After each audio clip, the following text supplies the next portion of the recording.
After the long Holy Week break, Congress will be back to work on Monday to tackle priority issues. The proposed amendments to the Constitution and the Anti-Dynasty Bill are just some of the measures that are expected to undergo heated debate among the Solons. More from this report. The House will reconvene next Monday after a long break to tackle key measures, which will include Resolution Number 1 authored by Speaker Feliciano Belmonte, which proposes amendments to the economic provisions of the Constitution and the Anti-Dynasty Bill. Both measures will be discussed and debated on the floor. Both are controversial. Resolution Number 1 is opposed by the President and his economic advisors. The Senate is also an arena where the Belmonte resolution may be rejected. The Anti-Dynasty Bill faced serious opposition from 150 members who belong to dynasties.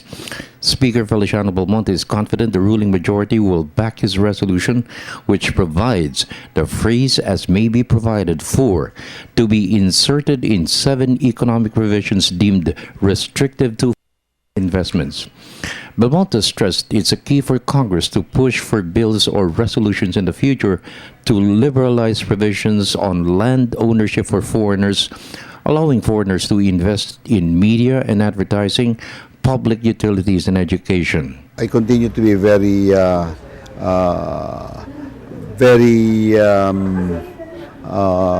optimistic, because nothing really has changed in the House, and a lot of people have been talking about it. Now, the situation in the Senate, I don't know, because they are getting, rightly or wrongly, embroiled in a lot of controversies, which may detract from their attention to some of the vital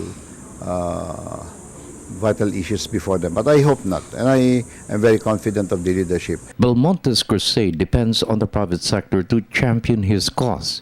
He has the full backing of the joint foreign chambers of commerce in the Philippines and the Makati Business Club, since the flow of foreign capital to the country has been a problem in the past compared to its ASEAN neighbors. In recent years, the reforms initiated by the President restored confidence, which led to significant gains in attracting foreign investments. I do agree with the Speaker that it's important to allow laws to change, and if the Constitution makes restrictions that prevent laws from catching up with new international economic circumstances. And I think that's all he's proposing, is to allow Congress in the future to be able to legislate or at least debate whether these restrictions should remain as they are now or not. However, other sectors, to include the Philippine Chamber of Commerce, the exporters, and even the Filipino-Chinese Business Federation have reservations on the proposed amendments. While some support the Speaker, there is great concern the exercise will lead to a wholesale attempt to overhaul the Constitution with special emphasis on political provisions, the lifting of term limits. I agree with the President that is not a stumbling block. In other words, that is not the single stumbling block that prevents us from becoming more, generate more jobs. Because that is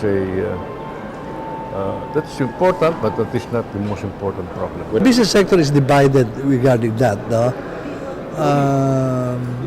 While there is a real desire for the business sector in general to have the economic provision changed, they still have discomfort in the manner it will be changed, because it can open the floodgate of changes that might run out of control. We don't fully agree, maybe a little polish, you know.